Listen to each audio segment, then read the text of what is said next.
برطانوی شہر شیفیلڈ کی ایک یونیورسٹی کی پروفیسر کو اسرائیل مخالف ٹویٹ کرنے پر برطرف کر دیا گیا ہے۔ غزہ سے تعلق رکھنے والی شاہد ابو سلمہ کو برطانوی انتظامیہ نے اسرائیلی مظالم کی مذمت کرنے پر برطرف کر دیا اور اب ان کے خلاف تفتیش جاری ہے۔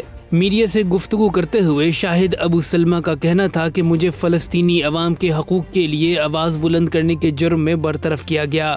واضح رہے کہ غزہ سے تعلق رکھنے والی شاہد ابو سلمہ کی برطانوی یونیورسٹی میں گزشتہ ماہ ہی تقرری ہوئی تھی۔